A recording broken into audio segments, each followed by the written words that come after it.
It sure sounds like iPhone 15 is going to have an all-new proprietary charging port. Here's why that might be a good thing. Welcome everybody. Welcome to AppleInsider. It is Andrew here. Apple is likely to be releasing the iPhone 15 lineup this fall in September as they usually do. One of the things that many people have been most excited about is for Apple to depart Lightning and move to USB-C. But as the recent rumors are piling up as Apple moves into production mode on the new iPhones, it seems more and more likely that USB-C port may be a proprietary version. What does that mean? And why could this actually potentially be a good thing? Let's talk about it in a little more detail. For more than the last 10 years, and yes, that is my son who is cosplaying as Ted Lasso this week, Apple has been using Lightning on the iPhone. Apple moved from the 30-pin adapter to Lightning and it was supposed to last the next 10 years, but it has now surpassed that. As new laws and regulations have gone in place in the EU, Apple is poised to move to USB-C, ditching the Lightning connector. Apple does not like to change connectors all that frequently, but as the rest of its lineup has moved to USB-C, it makes sense that the iPhone would follow suit. But USB-C still has a little bit of a problem on its own, and one that Apple hopes to solve by using a proprietary version of USB-C. Inside each third-party Lightning cable, like this one here from Nomad, Apple actually sells the little tips and the chips inside to third-party manufacturers. This does two things. One, it provides Apple an additional revenue stream. It's called the MFi Program, or Made for iPhone program. Third parties get to put prominent Made for iPhone logos right there on the box to help differentiate from others on the shelves.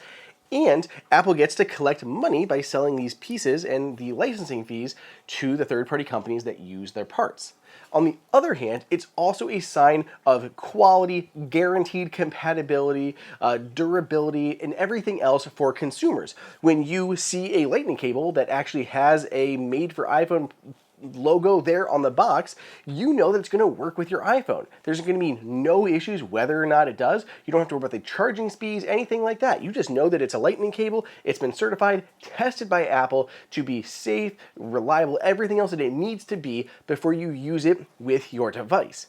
But in moving to USB-C, that won't necessarily be the case. There are so many USB-C cables on the market, and really, what's the difference between all of them? Now, I've already ranted in an entire other video, so if you care, go check it out, about all of my problems with USB-C. But if we look at this cable versus this cable, what's the difference? This one's a lot thicker than this one, but what are the differences? What are the speed differences? How fast can it charge? How much data can it deliver? Is it USB 2 speeds, USB 3 speeds? Is it the Thunderbolt speeds? You also have to worry about if it can handle video output or how high video output. There's so many things that kind of go into a USB-C cable. And there's a ton that were flooding Amazon, that were breaking the actual USB-C spec and delivering unsafe amounts of power to devices. And this is something that Apple likely wants to alleviate. So there have been multiple rumors, most recently corroborated by Ming-Chi Kuo, that with the iPhone 15 lineup, Apple will move to USB-C, but it will also offer a new Made for iPhone program that includes USB-C cables and USB-C chargers.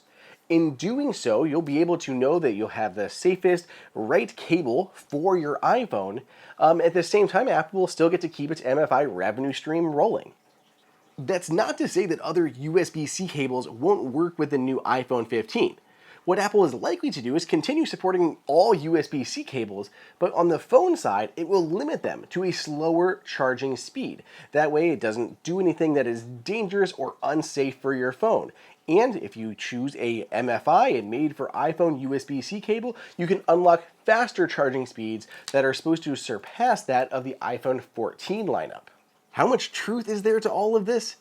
It's a bit hit or miss. There are a lot of issues with USB-C cables on the market, but is it big enough that Apple needs to start charging every manufacturer and in turn users for its Made for iPhone branded cables?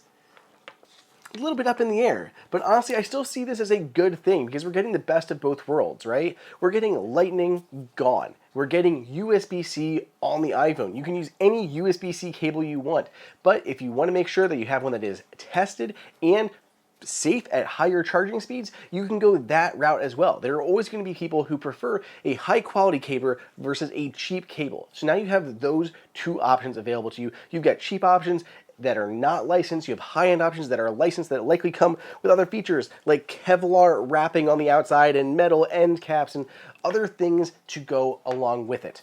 So whatever you choose is what you get. So let me know what you guys think. Do you think this is a good idea or a bad idea? Let me know down below in the comments or on Twitter at Andrew_OSU. And stay tuned, we have a lot more information on the iPhone 15 coming your way.